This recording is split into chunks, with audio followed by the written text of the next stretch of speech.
Bonjour à tous, merci d'être parmi nous ce matin pour ce nouveau rendez-vous d'un café avec, qui est une série que nous avons lancée pour vous permettre de venir échanger avec un ou une journaliste membre de notre conseil d'administration afin de faire mieux connaissance avec son média, son travail au sein de la rédaction et également sur des sujets d'actualité. Donc on a le plaisir de recevoir ce matin Jean-Marc Sylvestre qui est au conseil d'administration du Presse Club depuis sa création en 86. Donc ça fait un bon moment et c'est toujours un plaisir de le recevoir.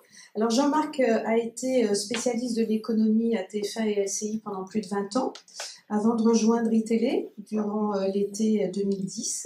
Il est également éditorialiste pour Atlantico.fr, pour RT France, depuis sa création, où il anime une grande interview. Et depuis l'année dernière, il anime une émission sur Bismart Télé, la nouvelle chaîne qui vient de se créer, qui s'appelle Smart PME, où il donne la parole à des entreprises qui ont plus de difficultés, je dirais, à avoir accès aux grands médias. Donc c'est vraiment un concept nouveau dont il va nous parler. Donc vous l'avez compris, au cours de sa carrière, Jean-Marc a préservé cette spécificité économique dans ses différents médias, ce qui lui donne toute légitimité pour aborder avec nous ce matin la question du traitement de l'information dans les médias. Donc il va nous expliquer pourquoi, selon lui, l'économie française ne va pas si mal. Il reviendra, comme je vous l'ai dit, sur sa nouvelle émission sur Bismart, où il donne la parole aux PME. Donc Jean-Marc, est-ce que tu peux peut-être déjà nous dire quelle place, selon toi, l'économie a dans l'information dans les médias français ? Bonjour à tous d'abord. Merci Isabelle de cette invitation. Je ne me souviens pas d'avoir été membre du conseil depuis sa création. Merci. Je devrais avoir une prime d'ancienneté. Mais alors, il y a beaucoup de choses dans ce que tu as présenté. Tu voudrais qu'on commence par quoi exactement, par la place de l'économie dans la... Oui, parce qu'en fait, on s'est rendu compte depuis de nombreuses années que la place de l'économie dans les médias était devenue un parent pauvre. Écoutez, en tous les cas, dans les médias télévisés. Oui, ça a toujours été un parent pauvre, parce que moi, je me suis un peu battu pour ça. Je suis resté, c'est vrai, dans ce couloir de nage. J'ai pas de mérite parce que c'était ma formation. Je viens de la fac, j'étais prof à la fac pendant 5 ans. J'ai assisté à la création de Dauphine, tout ça. J'ai assisté, si vous voulez, et j'ai participé, d'ailleurs, avec des équipes, à l'époque c'était Alain Cotta, de l'installation de l'économie moderne. Quand je dis l'économie moderne, c'est-à-dire une économie qui est un peu dégagée de la politique, dégagée de l'histoire et de la géographie, et qui devient une discipline à part, et qui s'occupe notamment de création de richesse, c'est-à-dire de microéconomie. Donc, cette place-là, elle n'existait pas bien dans la société française. C'est-à-dire que les économistes étaient des macroéconomistes pour la plupart et ne se préoccupaient pas trop de l'entreprise. L'entreprise, c'était le domaine des comptables, des techniciens et des ingénieurs. Donc, j'ai participé à ça, ça a été passionnant. Et quant à faire rentrer cette discipline dans la presse, quand l'occasion m'en a été donnée, je l'ai fait parce que je pense que je ne voyais pas, je m'ennuyais un peu à la fac et je m'ennuyais un peu à l'université. Donc, j'ai saisi l'occasion de rentrer dans des médias spécialisés comme le Nouvel Économiste à l'époque. Et puis, très rapidement, Philippe Tesson m'a appelé et je suis resté presque 10 ans avec Philippe Tesson pour créer au sein du Quotidien de Paris des pages économiques. Et j'ai trouvé que c'était, à moins de 30 ans, d'être rédacteur en chef dans une équipe comme celle de Tesson. Et je me souviens encore, en arrivant, il me dit tu as carte blanche pour créer un service économique. Et je me suis dit, l'économie, ça doit être au départ une affaire d'experts et de spécialistes, mais il faut aussi que ces experts et spécialistes, ils voient un peu le sens de la pédagogie et la volonté de le faire passer, non pas à leur pairs, mais au plus grand nombre. Parce que c'est ça l'important. C'est assez facile de parler à ses pairs. Il suffit d'utiliser un vocabulaire, d'avoir les codes et puis les techniques. C'est beaucoup plus compliqué de faire passer de façon crédible toute cette matière qui est un peu compliquée au grand public qui a très souvent le sentiment que c'est un moyen de pouvoir contre lui et que c'est un moyen d'influence dont il ne comprend pas les secrets et les néants. Donc j'ai créé le service économique du quotidien de Paris. C'est une des choses dont je suis le plus fier d'ailleurs. Et on a fonctionné pendant près de 10 ans. Et c'est comme ça que je suis allé chercher Claire Chazal à HEC. Je suis allé chercher Philippe Manière à l'ESSEC.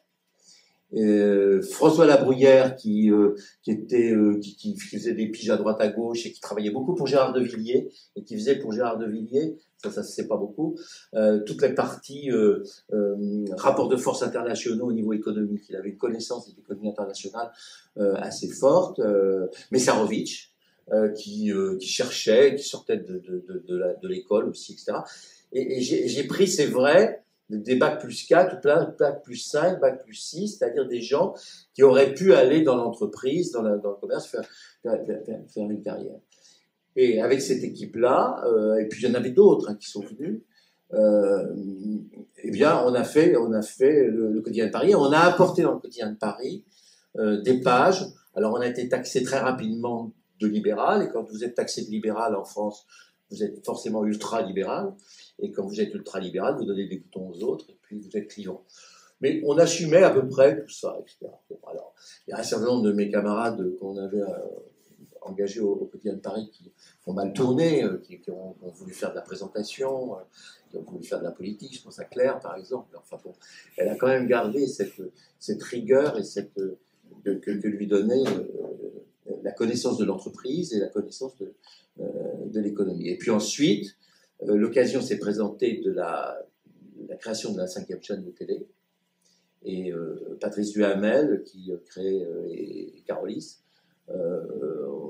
avait décidé de créer la chaîne de télévision et notamment l'information avec 3 sources de recrutement, je m'en souviens. Un tiers de la rédaction devait venir de la télévision. Donc, ils avaient recruté pas mal dans le service public, puisqu'à l'époque, il y avait que le service public. Un tiers devait venir de la radio, et un tiers devait venir de la télévision, de la presse écrite. De la presse écrite. Et ça, c'était totalement nouveau. Je veux dire qu'avant cette décision qui a été prise par Patrice, il était exclu pour quelqu'un de la presse écrite de pouvoir mettre ne serait-ce qu'un pied dans la télévision. C'était très corporatiste. Alors, si ça vous intéresse d'expliquer pourquoi il avait choisi cette forme de recrutement, toujours est-il qu'il m'a demandé, il m'a dit, bah, écoute, ok, tu viens et puis tu t'occupes de l'économie. Alors, ça a duré 3-4 ans, et c'est à partir de la 5 que je suis passé à TF1 très rapidement. Enfin, très rapidement, on a vécu 3 ans, 4 ans sur la 5, il s'est terminé que dans les conditions que vous savez. Et ça a été très intéressant. Sauf qu'il n'y avait pas beaucoup d'économie sur TF1, que TF1 était vraiment la grande chaîne populaire, toujours d'ailleurs, et qu'il fallait faire passer l'économie. Alors, le plus dur que j'ai eu, ça a été de le faire passer à l'intérieur même de la rédaction.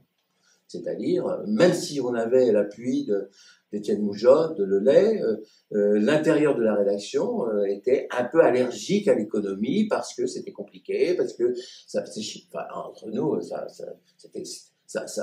avait la réputation d'être ennuyeux, d'emmerder tout le monde et de faire baisser l'audience. Donc voilà, ça c'était le grand argument.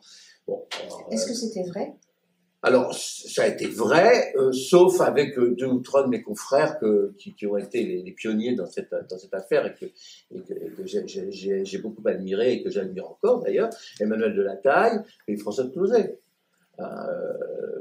qui ont défriché le terrain en matière de télévision, notamment avec des émissions où on donnait la parole aux véritables acteurs du système économique, comme on donne la parole en politique à ceux qui font la politique. Donc, c'est de ce point de vue-là, mais ils sont quand même restés dans des chasses gardées importantes.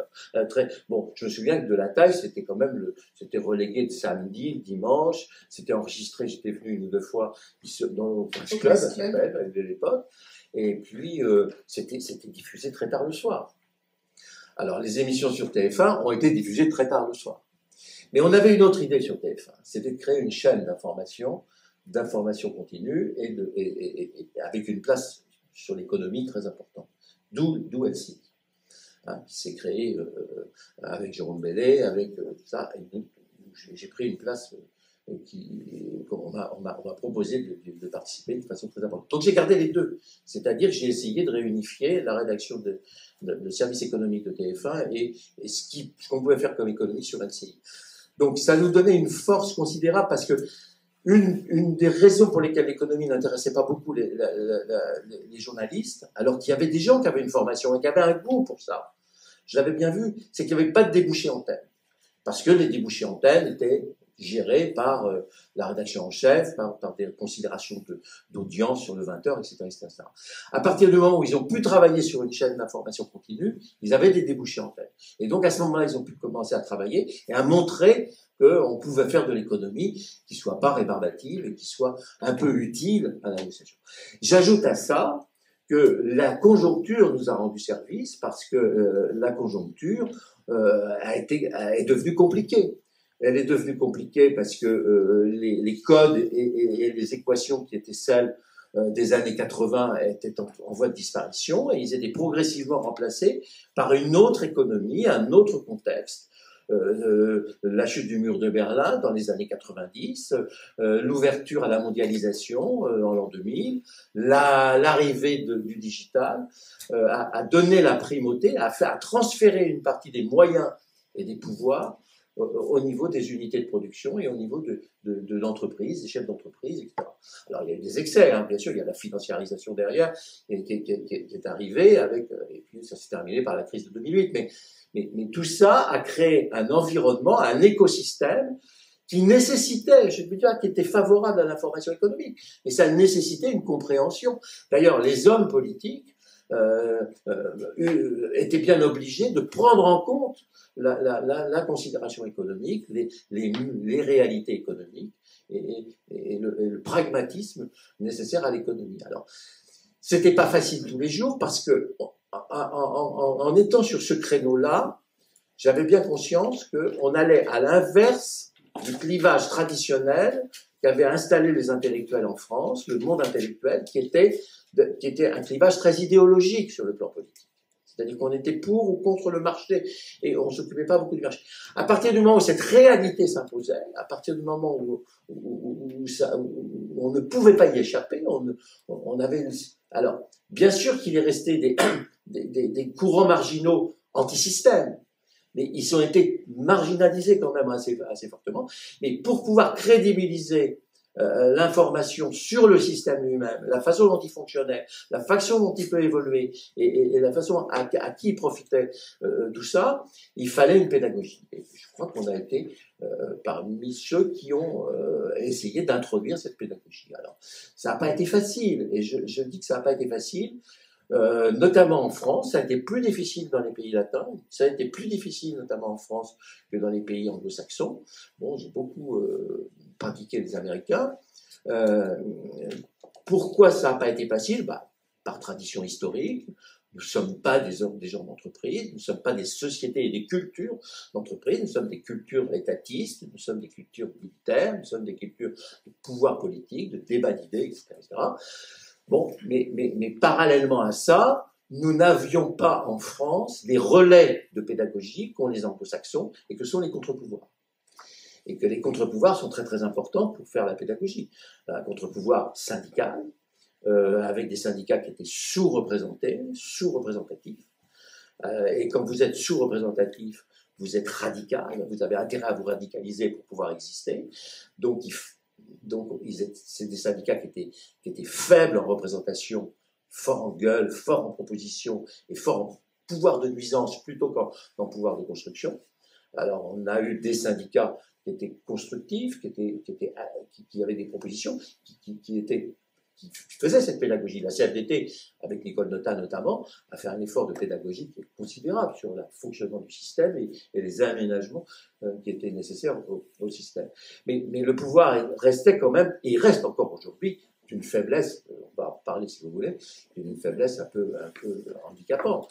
Pas de pouvoir de consommateurs, les associations de consommateurs démarraient, elles étaient très souvent l'émanation des filiales des syndicats de salariés, et pas de pouvoir d'actionnaire. On n'avait pas d'association d'actionnaires particuliers, pour une raison très simple, c'est que le marché financier était un marché financier qui était préempté par, et qui est toujours, préempté par les grandes institutions financières.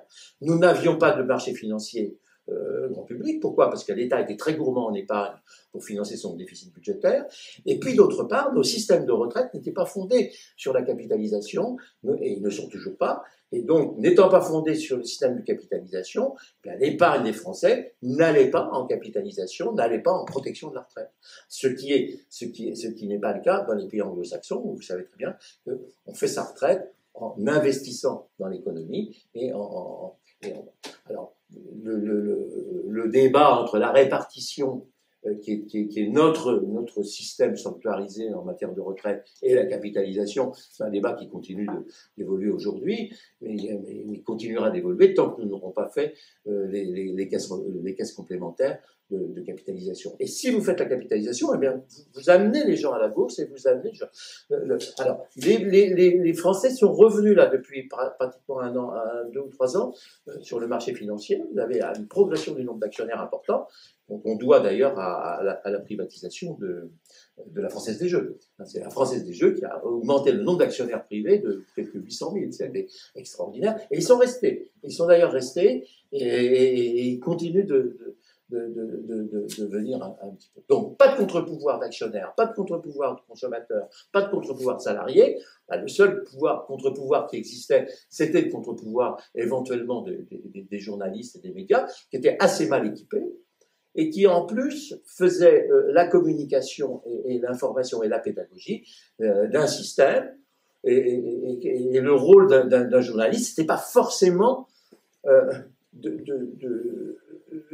d'ambitionner de trouver une alternative à ce système-là. C'était d'expliquer comment le système fonctionne et d'expliquer éventuellement comment il pourrait mieux fonctionner et faire tout. Ma vocation, ça n'a jamais été. Donc, je me suis effectivement, j'ai passé ma vie professionnelle avec cette étiquette de journaliste libéral que j'assume totalement. Et que j'ai assumé à France Inter, tu n'as pas parlé de France Inter, mais une grande partie de ma vie, ça a été également d'assurer l'éditorial de France Inter. Et ça a été une grande chance pour moi. Parce que pendant 20 ans, j'ai pu faire France Inter tous les matins à 7h20. Tous les matins à 7h20 pendant 3 minutes. Et quand on connaît France Inter, quand on connaît l'idéologie dominante à France Inter et dans le service public, bon, il y a des gens qui considèrent que c'est un exploit d'avoir fait ça. Hein. Bon, je ne me suis pas compromis, je n'ai pas fait de compromission, etc. J'en suis sorti. Avec en plus d'avoir accepté un truc qui m'a passionné, et qui avait passionné aussi mon alter ego, c'était mon débat avec Bernard Maris, qu'on a fait pendant 15 ans. Hein. Bernard, et lui qui était porteur d'une pédagogie également, c'est ça que j'admirais chez lui, sur le système économique, avec un aspect très critique, très très fort. Alors, nous avons arrêté le débat pour des raisons qui faisaient qu'on n'était plus en opposition. On était devenus amis et on était devenus trop complices quelque part. Et il fallait, et on avait parfois le sentiment de jouer ou de surjouer un peu les positions pour des raisons d'audience et pour des raisons d'habitude. Non, je pense que l'histoire était un peu terminée. On avait engagé ceci. Bon, je sais que France Inter a repris la formule aujourd'hui avec Dominique Seux et Piketty. Comme je n'écoute pas beaucoup la radio, donc je ne sais pas ce que ça donne, je ne sais pas ce que ça donne, mais ça doit forcément être intéressant parce qu'ils ont tous les deux des points de vue différents. Encore plus, je crois que Piketty, je n'aurais pas accepté moi de débattre avec Piketty, alors qu'avec Bernard Maris, Bernard Maris est un keynésien en termes d'économie, et ce que je n'étais pas, et ce que je ne suis toujours pas, et donc c'était très très concurrent, très alternatif, et c'était très intéressant. Alors, fort de cette expérience, quel est ton regard sur le traitement de l'économie aujourd'hui? Est-ce que tu trouves que les journalistes en font assez pour que le public comprenne la mécanique de l'économie et surtout les défis de l'entreprise? Non, alors aujourd'hui, on est dans une situation exceptionnelle et donc on a mis de côté complètement les mécanismes économiques. On est dans une situation exceptionnelle où tous les projecteurs sont braqués sur la façon dont on gère la crise financière, alors que d'un autre côté, Je trouve qu'il y a au pouvoir des gens qui sont parfaitement conscients que le système tiendra évidemment si on gère la crise financière, mais il tiendra surtout si on a une superstructure économique qui fonctionne. Et donc, une partie de l'effort a été fait sur le soutien à l'économie, le soutien aux chefs d'entreprise et le soutien aux activités, au pouvoir d'achat, à la consommation, etc., de façon à ce que le pays ne s'effondre pas complètement et qu'on puisse gérer. Alors, on n'a pas beaucoup donné d'explications sur cet aspect des choses. Je pense que mes confrères sont pas beaucoup intéressés, mais on ne leur a pas non plus demandé. Mais il n'y avait pas une appétence terrible de la population pour savoir comment fonctionnait le système et comment il fonctionne aujourd'hui. Moi, pour m'en être occupé et pour avoir regardé ça de très près, je trouve que la plupart des pays occidentaux, et notamment la France, ont utilisé de façon assez cohérente et assez profitable toutes les ressources que nous avions, tous les moyens que nous avions, aussi bien au niveau de l'État qu'au niveau des entreprises, et plus au niveau des entreprises qu'au niveau de l'État, pour faire en sorte que le système ne s'effondre pas. En deux mots, si on parle de l'actualité, je trouve que la crise sanitaire en elle-même a été très mal gérée et continue de l'être très mal, sans beaucoup de stratégie et sans beaucoup de visibilité. J'ai bien conscience que c'est compliqué, j'ai bien conscience que c'est difficile. Je partage ma vie avec un médecin, donc je vois bien dans quel état est le corps médical. Mais nous n'avons pas de stratégie de ce côté-là. Bon, je ne vais pas revenir là-dessus. C'est vrai qu'on a raté l'opération des tests, c'est vrai qu'on a raté les masques, c'est vrai qu'on est en train de cafouiller sur la vaccination. L'histoire nous dira pourquoi et pour quelles raisons. Il y a sans doute une superstructure au niveau du ministère de la Santé qui enferme tout et qui paralyse l'essentiel. Mais la clé quand même, c'est quand même de se débarrasser de ce virus. C'est quand même de se débarrasser de ce virus. La clé, c'est évidemment de généraliser la vaccination ou la protection. Et ce sont des choses qu'on n'ose pas totalement assumer et totalement faire. Alors, on viendra en détail là-dessus, si vous voulez. Mais parallèlement à ça, ce que je trouve remarquable, c'est que, j'allais dire de façon quasiment clandestine, mais le ministère de l'économie a de gérer de façon très cohérente la capacité qu'on aura éventuellement et de ménager les possibilités de sortie que nous aurons. Je crois qu'ils étaient très conscients au ministère de l'économie, mais aussi à l'Élysée, que la crise était liée d'une rupture de confiance de la société, c'est-à-dire qu'on n'avait plus confiance les uns en les autres. J'ai totalement confiance en vous, mais vous mettez des masques parce qu'il y a évidemment un risque de faire circuler la pandémie. Ce risque-là est démesuré par rapport à la réalité. C'est que la réalité, c'est-à-dire la mortalité qui incombe au Covid, n'est pas plus importante que celle qui incombait aux épidémies de grippe les plus graves dans le passé. Et bon, mais la société est telle, et ça c'est la réalité, c'est une contrainte à laquelle il faut absolument se soumettre, c'est que la société est telle, n'accepte plus aujourd'hui, je crois à juste titre, qu'il y ait 300 ou 350 morts par jour, même si ces morts sont des gens qui ont une espérance de vie très courte, puisque pour la plupart ce sont des personnes à risque, c'est-à-dire qu'ils ont plus de 80 ans.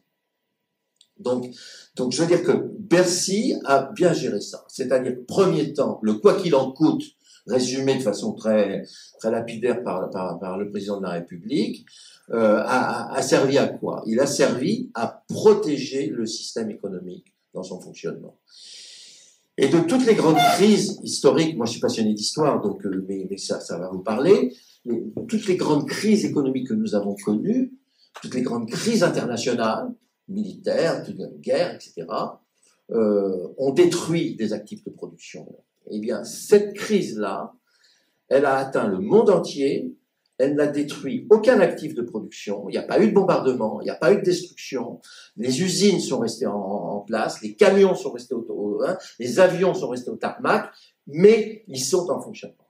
Et on sait parfaitement bien, et on l'a vu en juin, lorsqu'on a déconfiné en France, et on le voit dans les autres pays qui déconfinent, il suffit de remettre la clé pour que le moteur fonctionne, d'autant qu'on a préservé également en France les contrats de travail, puisque l'allocation chômage a été partielle, a permis de préserver les contrats de travail.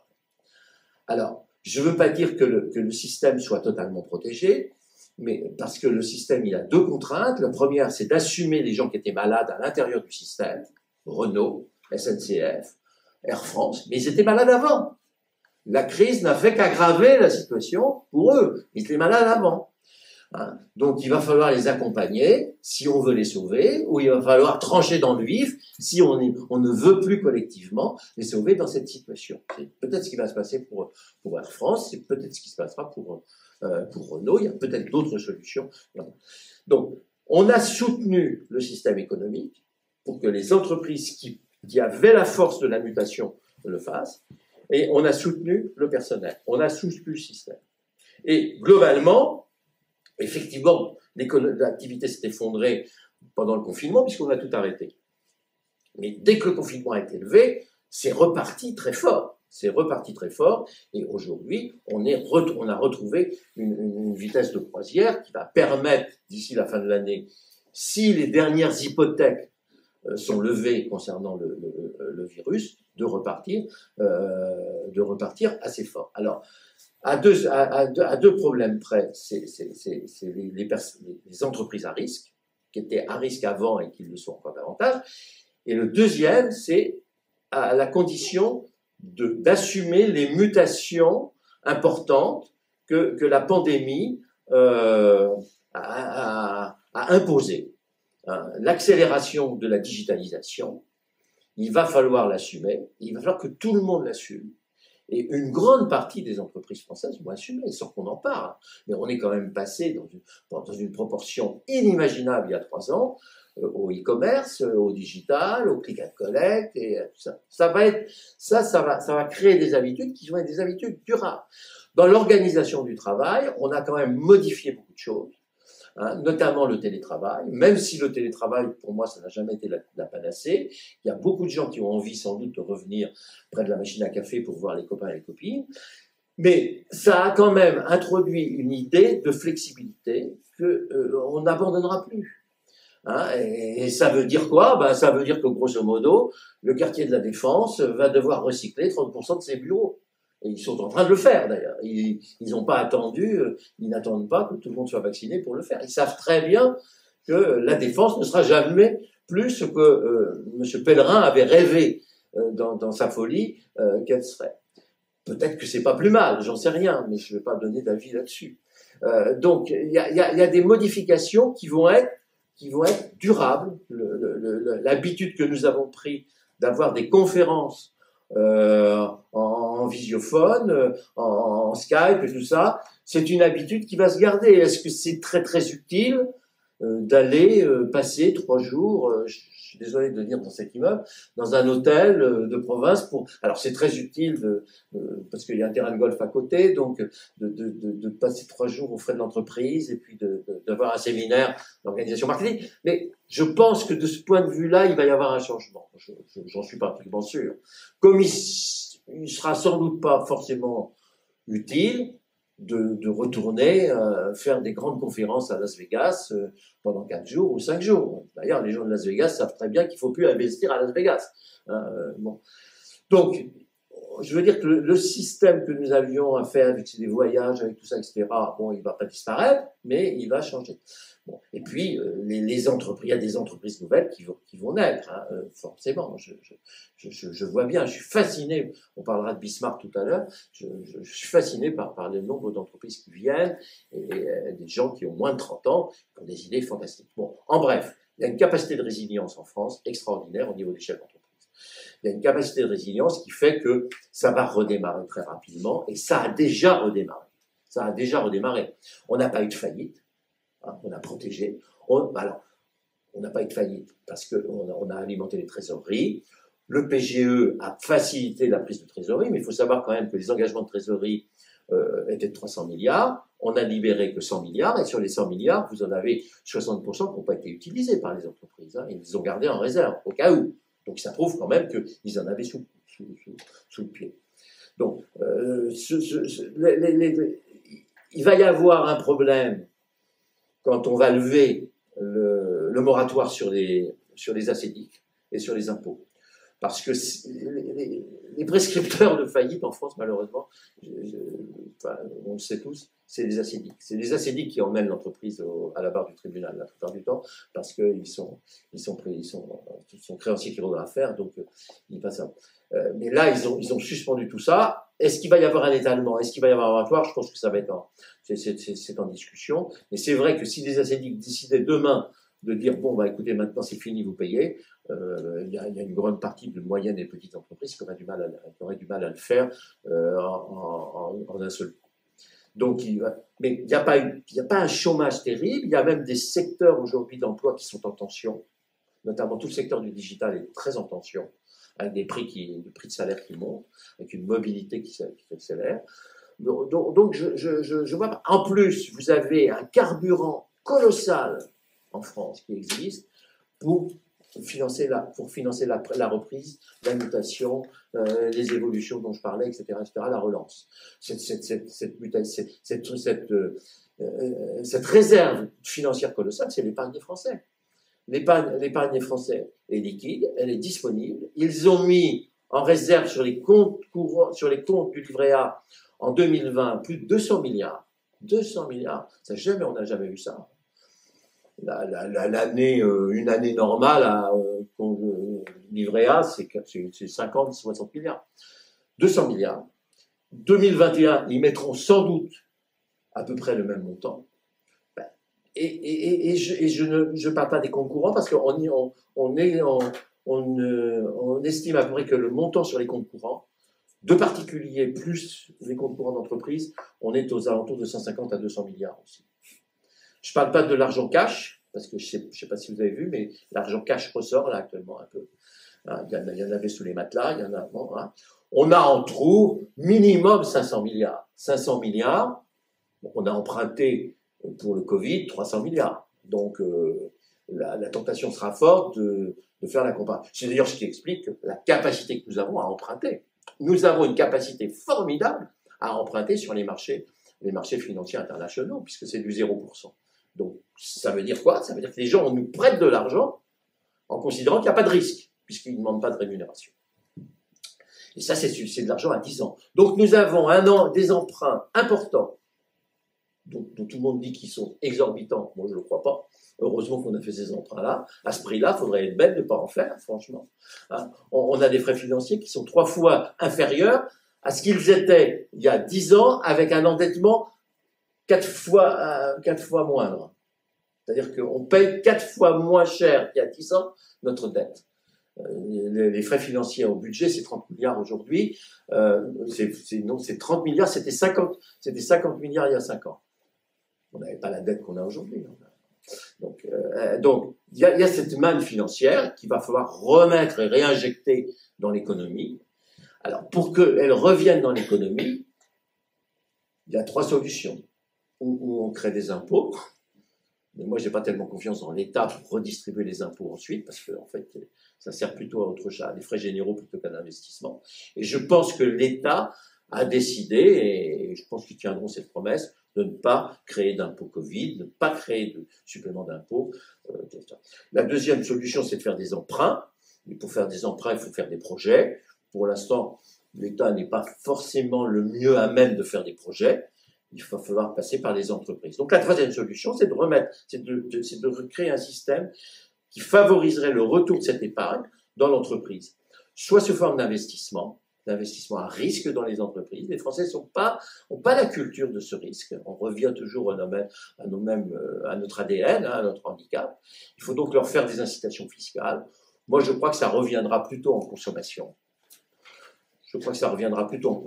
C'est un peu compliqué en consommation, mais on a des retards de consommation, on a des envies de voyage, on a des envies de vacances, on a des envies de changer la bagnole parce que ça va faire 1 an et demi qu'on n'a pas touché une voiture, on a envie de rénover la maison, on a envie d'acheter des fringues, il y a des envies quand même là-dessus. On l'a bien vu au moment des déconfinements. Donc ça peut éponger une partie de cette épargne. Il faut faire très attention parce que cette épargne de consommation, c'est comme toutes les relances de la consommation. Tous mes amis de gauche qui disent faut faire du keynésianisme, Bernard Marie c'était très fort là-dessus.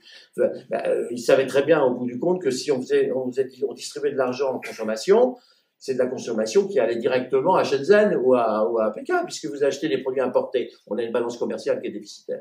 Donc il faut faire très attention sur le type de consommation.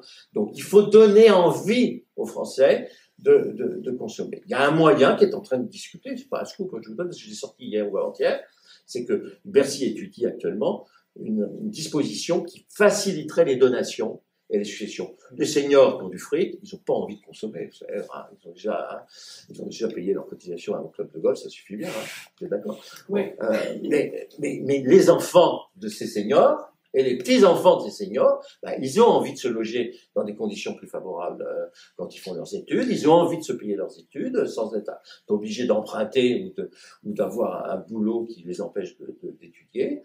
Et puis, ils ont envie de s'équiper. Donc, je pense que, un peu comme dans les pays anglo-saxons, les transferts intergénérationnels, d'une façon ou d'une autre, va falloir les accélérer, et je pense que ça va sortir dans le prochain budget. François Hollande et Nicolas Sarkozy avaient durci le problème des successions, mais ça ne concerne pas seulement les successions, parce que les successions, encore faut-il avoir un héritage à élever. Il y a des gens qui n'en ont pas, et c'est le plus grand nombre. Non, c'est faciliter les donations. Pourquoi les fondations, les donations? Les États-Unis marchent très bien. Il y a des écoles qui sont financées uniquement par donation de donateurs. Bon, si vous faites ça, vous remettez de l'argent dans le circuit. Mais si vous voulez, globalement, il y a une capacité de résidence. Et moi, je pense, pour terminer là-dessus, que je suis peut-être naïf et peut-être optimiste de façon béate, mais quand vous regardez l'histoire, 14-18, mon grand-père est mort à 30 ans, en rentrant de la guerre de 14-18. Oui, c'est mon grand-père. Mais ça a été une boucherie. Il y a eu 12 millions de morts en Europe. C'était une boucherie. Eh bien, 14-18 a débouché sur les années folles. Les années folles, ça a été la révolution de l'électrique, ça a été la révolution de l'automobile, et ça a été l'industrialisation, et ça a été fou, quoi. Donc avec des taux de croissance de 7-10%, progression démographique importante, progression dans la santé, allongement de la durée de vie, etc. 39-45, ça a été désespérant. Enfin bon, moi, mon père m'a un petit peu raconté sa vie à 17 ans, faire un prisonnier, arrêté, les camps, le retour, pas d'études. Le lendemain de la guerre 1945, ça a été extraordinaire, le boom. Alors qu'il y avait beaucoup de gens qui pensaient que ce pays était défait. Donc les gens qui sont revenus au travail et qui se sont mis au travail, la nouvelle génération, celle qui a fait le baby boom d'ailleurs, eh bien, a généré un taux de croissance et un taux d'expansion absolument gigantesque qui a duré 30 ou 40 ans. 30 ou 40 ans. Alors, je pense qu'aujourd'hui, c'est quand même un séisme mondial, ce qui s'est passé. On peut avoir une résilience et un rebond assez fort, parce que les outils existent, il suffit de remettre la clé dans le camion, les avions peuvent repartir, les aéroports sont construits, les voies de chemin de fer n'ont pas été détruites, rien n'a été détruit, rien. Alors, il y a des choses qui se sont fatiguées, il y a des choses qui ne vont pas rénover, oui. Et puis, on a un boulevard de développement et de croissance très très important, la lutte pour le climat, la protection de l'environnement, l'isolation des bâtiments, c'est un chantier colossal, la rénovation des banlieues. Vous ne pensez pas que les événements, que les faits divers dont on nous parle à la télévision aujourd'hui, c'est lié aux conditions d'habitat, rasons tout ça, reconstruisons des banlieues. Ce qu'ont fait les Américains au moment, quand ils ont décidé quand ils ont réussi à supprimer l'apartheid. Donc, il y a créé un phénomène d'intégration. Il y a il y a un travail colossal à faire. Et moi, je ne suis pas du tout inquiet là-dessus, parce que je pense qu'on a une résilience naturelle à faire. Alors, on aura des grosses réformes à faire, mais ce n'est pas au niveau de l'entreprise. Les grosses réformes seront à faire au niveau de l'organisation de l'État. On ne sait plus gérer maintenant l'État. Le ministère de la Santé a prouvé, par A plus B, il le prouve encore tous les jours, qu'il est complètement obsolète et complètement antilosé et dramatique, quoi. Merci en tous les cas pour cette analyse positive. Alors parlons de Bismarck maintenant, cette nouvelle chaîne qui a été créée par Pierre Fadenrage et Stéphane Soumier, deux anciens de BFM TV l'année dernière, que tu as rejoint pour cette émission économique qui est consacrée aux PME. Donc c'est en fait une chaîne qui a pour tropisme de donner la parole aux gens qui n'ont pas forcément accès aux grands médias, et c'est là que ça devient très intéressant. Est-ce que tu peux nous en parler? Alors, c'est effectivement une idée qu'avait Pierre depuis toujours, qui était d'ouvrir les médias aux chefs d'entreprise. Et on s'entend depuis très longtemps, parce qu'on s'est connus presque au quotidien de Paris, donc on a fait plusieurs guerres ensemble. Et son raisonnement était de créer ça, chose qu'il avait commencé à faire sur BFM Business, et dont il est parti, peut-être parce qu'il était en train d'assez bien réussir d'ailleurs, je crois. Mais ça, c'est une autre question. Et BFM Business, c'est donc une chaîne qui est une chaîne de télévision, puisque Soumier et Fadenrage ont obtenu des fréquences. Non, Bismarck, tu veux dire. Bismarck, oui. On appelle Bismarck, mais il a fallu négocier des fréquences, ça n'a pas été simple, au CSA, et donc c'est sur les box maintenant. C'est donc sur les box au numéro 126 ou 128. Sur toutes les box sauf la box SFR. SFR étant la maison mère de BFM, traîne encore des pieds, mais je pense qu'ils y viendront parce que ça marche bien. Bon, parallèlement à la télévision sur les box, on a quelques fréquences en hertzienne, notamment sur l'Île-de-France, qu'on va utiliser sûrement. Mais on a surtout une action très très forte au niveau des réseaux sociaux.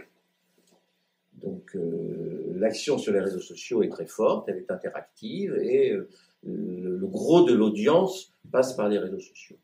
Donc c'était l'idée d'utiliser aussi les nouveaux médias pour pouvoir distiller de l'information, parce qu'on ne peut pas les ignorer.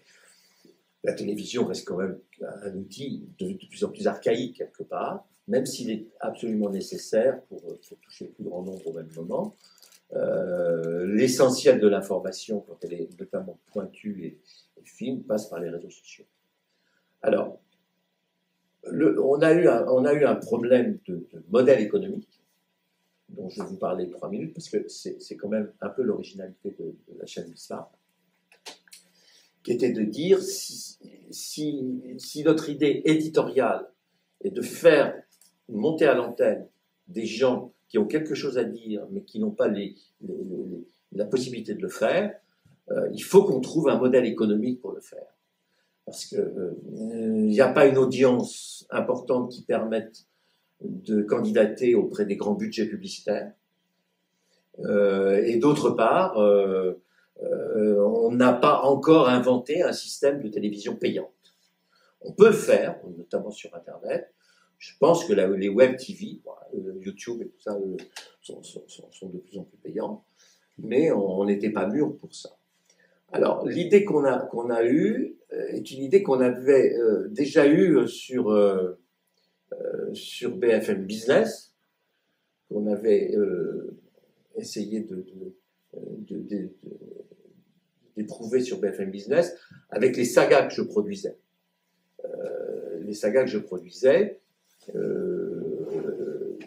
étaient diffusées sur BFM, elles sont encore d'ailleurs, qui étaient des sagas d'entreprise, avec cette différence, c'est que les entreprises en question qui souhaitaient utiliser la saga à des fins, j'allais dire personnelles, soit pour leur assemblée générale d'actionnaires, soit pour pour leur personnel, soit pour faire leur marketing de marque, par exemple, dans les écoles, beaucoup. eh bien, il fallait qu'ils achètent les droits de diffusion. Et nous, on a toujours été frappés. Moi, depuis que je suis à la télévision, j'ai toujours été frappé de ça. C'est qu'on donne une information gratuite et on a derrière des gens qui utilisent cette information gratuite à des fins commerciales parce que ça leur rend service. Donc, on leur rend ce service. Mais si on veut continuer de pouvoir faire de l'information, il faut quand même que cette information, elle soit rémunérée à sa juste valeur. Donc, le droit de diffusion, le droit à l'image, le droit à tout ça, et on réussissait sur les sagas à couvrir les frais de production. Donc, alors, l'idée, ça a été là, de Bismarck, d'adapter ce modèle-là pour des modules très courts, pas chers du tout, et donc nombreux.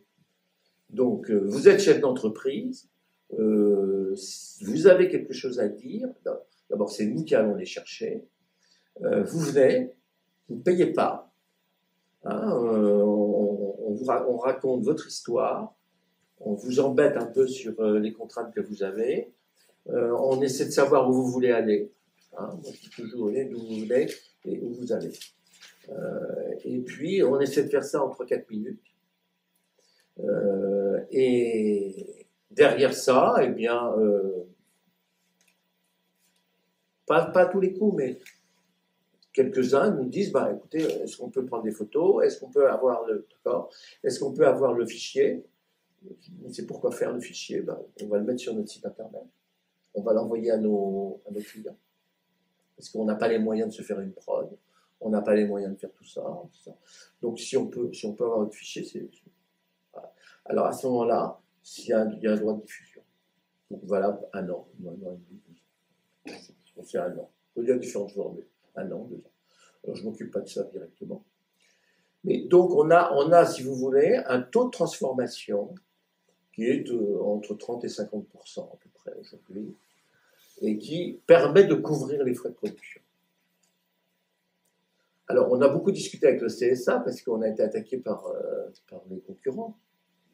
Ils nous ont dit, mais c'est pas déontologique. Vous faites payer les gens. Alors, on a dit non, on ne fait pas payer les gens. Les gens viennent, on les invite, on vient. On a passé un accord. La BPI nous a beaucoup poussé d'ailleurs à aller chercher dans son fichier les chefs d'entreprise, leurs pépites, tout ça, etc. Ils nous ont beaucoup aidé, beaucoup ouvert. Et on a dit non, franchement, ils viennent, ils passent à la télé, on a 1, 2 ou 3 diffusions, et puis c'est tout. S'ils veulent, bon. Mais ce qu'on ne veut plus, et c'était insupportable, c'est que le type vienne à la télé, enregistre l'émission et la diffuse partout après. Enfin, moi, si je pique un article dans les Échos et que je le recopie, les Échos vont m'envoyer un avocat. Si je sors un bouquin le mois prochain, croyez-moi, l'éditeur, il a passé le bouquin au scanner. Hein. On a des logiciels maintenant qui permettent de savoir la moindre ligne qui a été piquée ailleurs. Et si jamais je pique 2 pages à quelqu'un d'autre, ben, ce quelqu'un d'autre, il est en droit de vous respecter, c'est normal. Et en télévision, c'est pareil. En télévision, c'est pareil. Et la réutilisation, alors, c'est totalement aberrant le système, parce que vous faites une émission de télévision, bon, elle est reprise sur YouTube. Hein, et donc, YouTube se fait de la pub autour de votre émission de télévision, encaisse le fric, et le producteur de l'émission ne touche rien. Donc il y a un problème. Donc il faut absolument, avant de pouvoir mettre une émission sur YouTube, avant de pouvoir la mettre sur un réseau social, sur un site internet, de la projeter à ses actionnaires, parce que c'est important, ou à son personnel, etc., qui paye les droits de diffusion. L'autre jour, j'ai un copain qui me dit, tiens, j'ai passé l'après-midi avec toi parce que je vais t'embaucher chez Saint-Gobain, et comme tous les entretiens d'embauche sont terminés, ils m'ont demandé de regarder le film que tu avais fait il y a 2 ans. Donc, il me dit, ça m'intéresse, c'était bien, etc. Bon, écoutez, c'est utile quand même, là. C'est utile à des fins d'information, à des fins pédagogiques. C'est normal. C'est des productions qui coûteraient beaucoup plus cher que les droits de diffusion qu'ils achètent, hein, évidemment. Donc voilà. Donc alors ça c'est un essai. On est là-dessus. J'ai mon émission qui fonctionne comme ça. Je me demande si celle de Delphine Sabatier, je sais pas, devait venir là, donc elle nous le dirait, doit fonctionner un peu comme ça aussi. Et il y en a une ou deux autres, et on essaie d'élargir un peu ça. C'est une façon. Tant qu'on n'a pas acclimaté le marché à une paix TV, c'est une façon de financer la production. Alors, quelle est la ligne éditoriale de ton émission? Comment tu l'as construit? Comment tu choisis tes invités? Puisqu'on a dit tout à l'heure que c'était plutôt des représentants de PME oui. qui n'ont pas forcément les clés de la communication. Comment tu les choisis? Ben, écoutez, on est une petite équipe, là, il y a 3-4 personnes. On va dans les banques, on va dans les réseaux, on va dans les groupements professionnels. Et puis on regarde. On a fait des appels, et puis on choisit, mais il y a énormément de création d'entreprises, de gens qui sortent de l'école. Alors, des gens viennent parce qu'ils ont aussi intérêt à se faire connaître, ils ont des levées de fonds à faire, ils ont des produits, ils ont des réseaux de distribution à faire, ils ont des recrutements à faire. Hier, j'ai enregistré un type qui m'a dit, la seule chose que je voudrais vous dire, j'ai besoin de 3 personnes. Bon, il a donné les profils, il était content. Et lui, il a pris le fichier derrière, parce que je crois que le lendemain, je crois qu'il était sur son site internet, et je sais pas, il va me téléphoner pour me dire si ça marche pas. Mais pour lui, c'était ça. Alors, comment on les en général, c'est des jeunes. En général, ils sont principalement dans le digital, dans la distribution. Mais on commence à voir, et ça c'est très intéressant depuis 2-3 mois, des candidats à monter des vraies industries, c'est-à-dire des vraies industries, de rapatriement d'industries qui sont dans les pays émergents, de fabrication de produits dont on s'est aperçu qu'on pouvait les faire en France, alors que jusqu'à maintenant on les faisait au Maroc ou en Chine. Et ça, voilà. Mais en général, je te dis, c'est des gens qui ont... Il y a beaucoup de gens aussi qui viennent parce qu'ils reprennent des entreprises, des cadres qui ont 40, 45 ans, qui ont quitté la grosse boîte, ingénieurs, et puis qui ont une idée en étant dans leur grosse boîte, une idée d'activité. Il nous reste 10 minutes. Est-ce que vous avez des questions, Jean-Marc? La première, c'est toujours la plus compliquée. J'ai une question. Alors, merci de te présenter. Alors, Jérôme Neveu, je suis un entrepreneur, donc ce que vous dites me parle, c'est-à-dire d'une entreprise. J'ai une société, en fait, c'est une agence de conseil en marketing en influence. Pardon. Donc, en fait, moi, j'ai trouvé ça très intéressant, ce que vous avez dit, notamment avec le côté expérience, parce qu'on a des champs d'investigation très, très larges. Hein. Mais moi, je voulais vous poser une question. On disait, enfin, en tout cas, c'est vous qui le disiez, que la France n'a pas une culture d'économie, ce qui est vrai. Qu'est-ce qui pourrait faire changer ça? Parce que c'est un vrai problème, c'est-à-dire que le fait que tous les problèmes soient pas abordés avec ce regard-là, fait que quand il arrive des sujets comme la crise, etc., on n'a pas les bonnes actions, etc.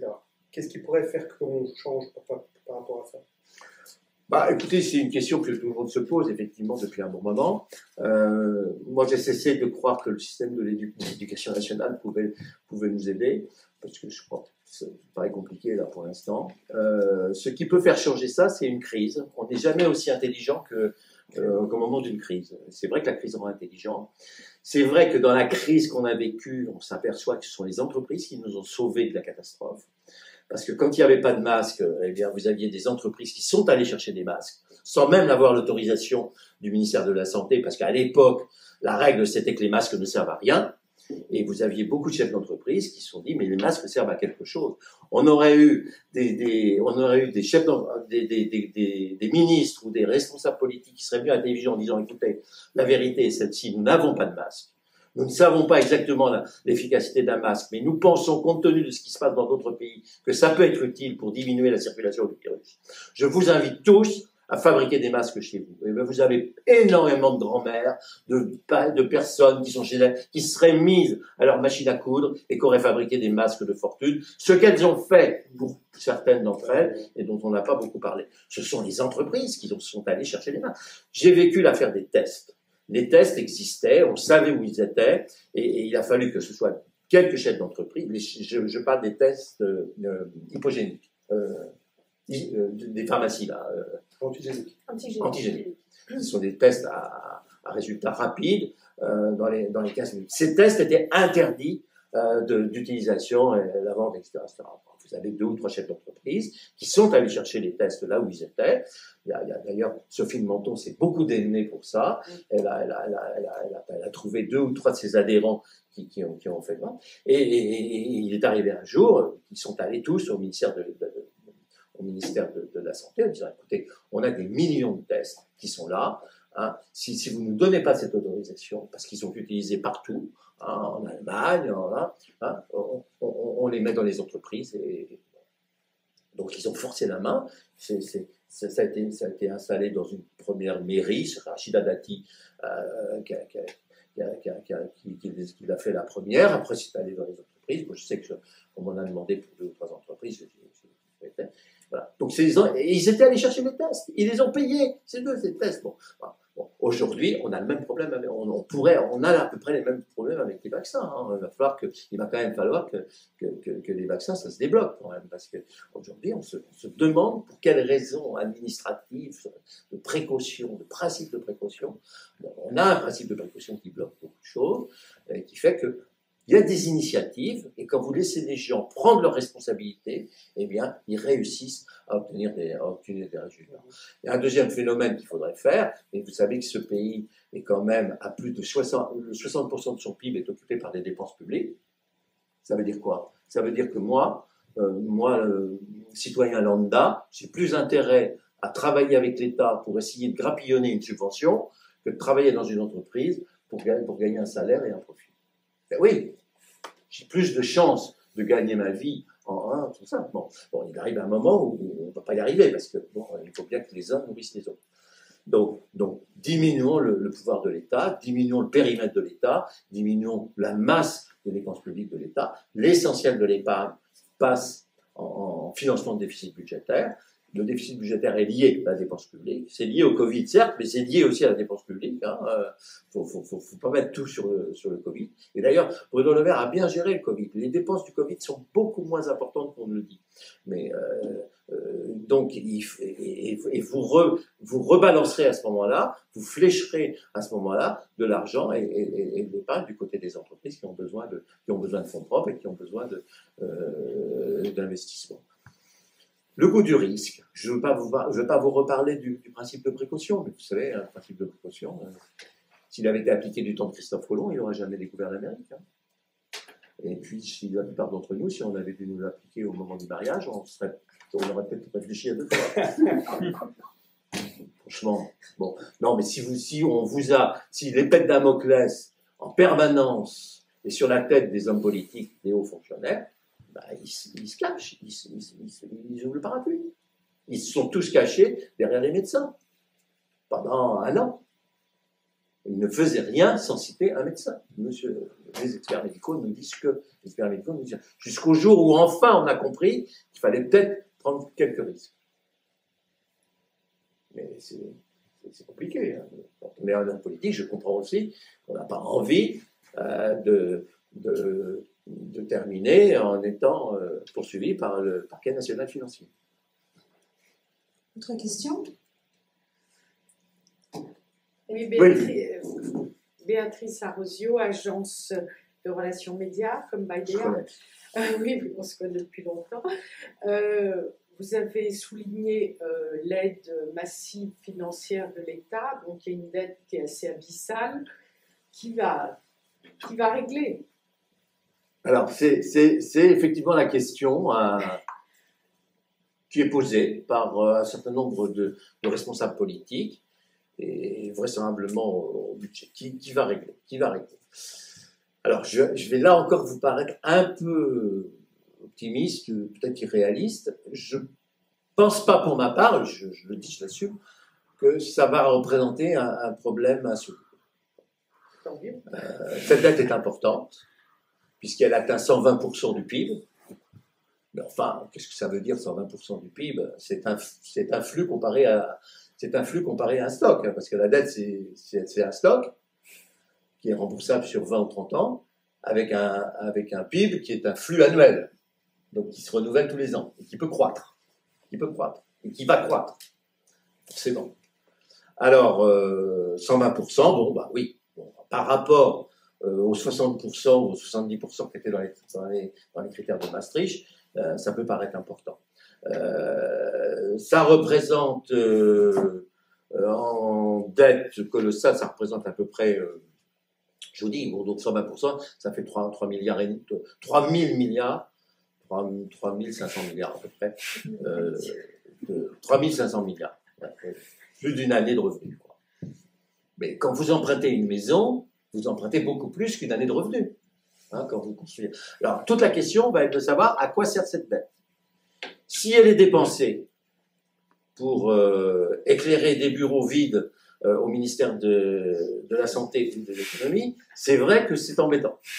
Hein, si elle est dépensée dans des fuites d'eau et des frais généraux dont on ne voit pas toute l'utilité, c'est embêtant. Donc, si elle est dépensée dans des salaires avec des gens qui ne travaillent pas forcément comme ils devraient le faire, c'est également embêtant. Mais en revanche, si cette dette est consacrée à la réduction de la pandémie, à des investissements industriels, à des investissements commerciaux, des investissements digitaux, des investissements environnementaux et tout ça, c'est une dette qui va servir. Sur le plan technique et mécanique, vous avez une dette qui est contractée pour 10 ans à taux zéro aujourd'hui. Vous avez une dette qui est contractée pour 10 ans à taux zéro. Si vous avez demain un taux de croissance de 3, 4, 5%, pas plus, mais 3%, déjà, ce sera pas mal, 3% annuel, avec une dette qui est stabilisée, si vous vous engagez à ne pas augmenter votre dette, alors ça va déjà être difficile, mais si vous ne bougez plus votre dette, eh bien, vos 3% de croissance, ils vous râpent, ils vous payent 3% de votre dette par an. En 10 ans, en 12 ans, c'est fini. Bon, voilà. Donc, je veux dire que la mécanique même des taux zéro fait que vous avez un avantage absolument historique pour ne pas payer la dette. Donc, dans 10 ans ou dans 15 ans, eh bien, on fera rouler un peu le reliquat de dette qui reste, et puis on s'en sortira. Donc c'est pas un problème. Alors, c'est une thèse qui n'est pas beaucoup partagée par les économistes, qui est sous-jacente. Regardez, écoutez bien ce que je veux dire, qui est sous-jacente au rapport que Jean Arthuis va donner à Macron dans 15 jours, qui est sous-jacente aux travaux de Jean Tirole, prix Nobel, qui est sous-jacente aux travaux avec lesquels il a travaillé d'ailleurs, Jean Tirole, du chef des économistes du FMI, l'ancien économiste du FMI, qui considère qu'une dette à taux zéro, c'est vrai, qu'elle est finançable, elle est amortissable, plutôt amortissable, finançable, oui, amortissable par un taux de croissance positif. Ce qui nous tue aujourd'hui, c'est que le taux de croissance est négatif. Ce qui nous tue, c'est l'accroissement de la dette. L'accroissement de la dette est supérieur à notre croissance économique. Mais si l'accroissement de la dette est calé sur le taux de croissance, et si, par bonheur, on réussit à faire baisser notre taux d'augmentation de la dette, elle va fondre tranquillement toute seule. C'est un peu comme si on faisait de l'inflation. Et avec un peu d'effort, on aura même des taux négatifs.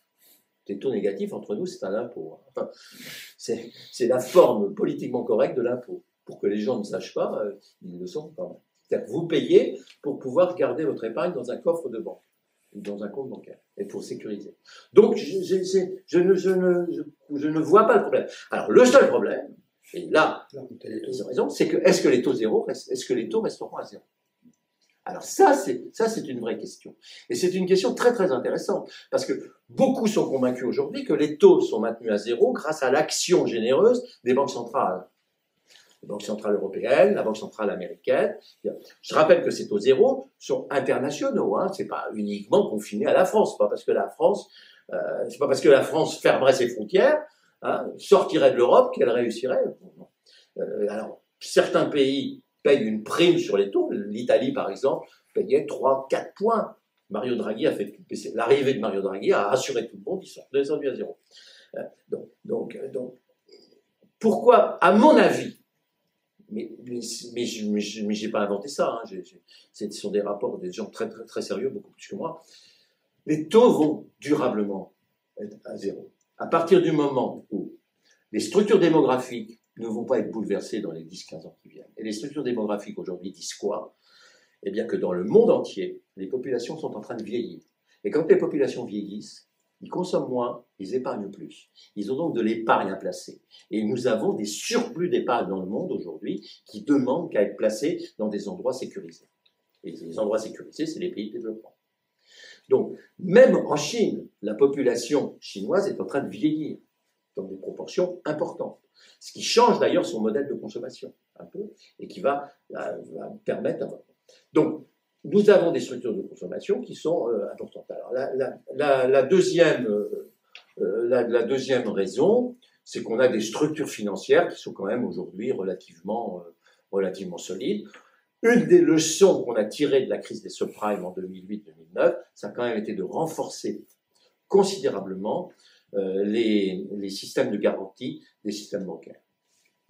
Ça a été la principale leçon qu'on a tirée, même si les Américains ont pris quelques libertés avec les engagements qu'ils avaient pris en 2010 au moment du règlement de la crise. Mais je ne vois pas pourquoi les taux pourraient monter très rapidement. D'autant que les taux, c'est calé sur l'inflation. Je ne vois pas comment l'inflation peut revenir aujourd'hui. Nous avons à peu près 2 milliards d'individus qui doivent être intégrés sur les marchés. Vous allez toujours avoir dans le monde, à moins qu'on fasse un trait sur la mondialisation, à moins que demain qu'on fasse un trait sur la mondialisation. Je ne vois pas pourquoi on ferait un trait sur la mondialisation. C'est pas imaginable. Enfin, ça peut être imaginé par un poète de l'économie ou un extrémiste, mais on aura toujours dans le monde quelqu'un qui sera capable de fabriquer quelque chose moins cher que vous. Est-ce qu'on aura intérêt à aller le chercher? Ça, c'est une autre question. Mais on aura toujours des facteurs déflationnistes dans le monde, compte tenu de l'ouverture des marchés émergents. D'ailleurs, l'inflation a disparu de la planète au moment où la Chine est véritablement rentrée dans le concert mondial. Donc, alors, il restera de l'inflation, mais ces inflations seront des bulles, elle sera concentrée sur des secteurs. L'inflation sur l'immobilier dans le centre de Paris, hein, l'inflation sur les œuvres d'art, l'inflation sur... Pourquoi? Parce qu'il faudra toujours absorber des surplus d'argent pour un certain nombre de classes extrêmement ou exagérément riches. Mais une inflation généralisée, non. Si on pouvait avoir... Quand j'entends des hommes politiques dire « il faut que nous réinventions l'inflation, il faut que nous réinventions... » Exactement comme au lendemain de la guerre. Mais je suis désolé, au lendemain de la guerre, on était dans une économie fermée et qu'on pouvait parfaitement faire ce qu'on voulait. Mais aujourd'hui, on ne peut pas réinventer l'inflation. Si demain vous réinventez l'inflation, c'est-à-dire que si vous demandez aux gens, aux producteurs d'augmenter leurs prix pour pouvoir augmenter les salaires, parce que c'est ça la mécanique, augmenter leurs prix pour pouvoir augmenter les salaires, mais les producteurs diront bon, ok, on va augmenter les prix, mais les clients, eux, ils iront acheter ailleurs. La concurrence mondiale est telle qu'ils iront acheter ailleurs. Je suis très optimiste. Hein. 2 secondes. Par rapport à la dette, justement, moi j'ai une question. Est-ce que c'est pas dangereux justement de laisser faire croire que la dette puisse comme ça disparaître? Il y a énormément d'hommes au niveau politique qui commencent à dire la dette, on la remboursera pas, etc. Et plein de gens le croient. Non. C'est quand même dangereux. Non, il y a assez Jean-Marc, s'il te plaît. Pardon, il y a assez peu d'hommes politiques. Ça revient à la culture crasse au niveau Oui, économique. il y a assez peu d'hommes politiques qui disent que la dette, on la renouvellera pas, on la remboursera pas. Il y en a pas mal hein, qui commencent à dire on va isoler, l'anéantir. Non, moi, je crois que le danger dans nos systèmes dans les 10 prochaines années, il vient de la non-intégration d'une petite partie de la population dans les pays occidentaux. Donc, ils vont nourrir des courants extrémistes, anti-système. Et vous avez beaucoup vous avez quand même pas mal de monde là-dessus. Donc, quand je vois en plus la France insoumise rejoindre, les écologistes radicaux rejoindre ces courants, etc. C'est ça qu'il faut intégrer. Et pour les intégrer, il faut les ramener dans le système économique. Il faut faire en sorte qu'ils en profitent. Les choses, ça, la forme politique, c'est compliqué, ça. C'est plus compliqué. On a deux gros problèmes en France. On a l'éducation nationale, et puis l'éducation nationale et le système de santé. Ce sont les deux plus gros budgets, d'ailleurs, au budget de l'État. Ce sont les deux départements ministériels les plus importants en salaire, en salariés, en fonctionnaires. C'est vraiment un problème. C'est deux États dans l'État. Merci beaucoup Jean-Marc pour cette analyse optimiste et cette intervention, ça fait du bien à entendre. Merci à vous d'avoir suivi cette rencontre et puis à bientôt.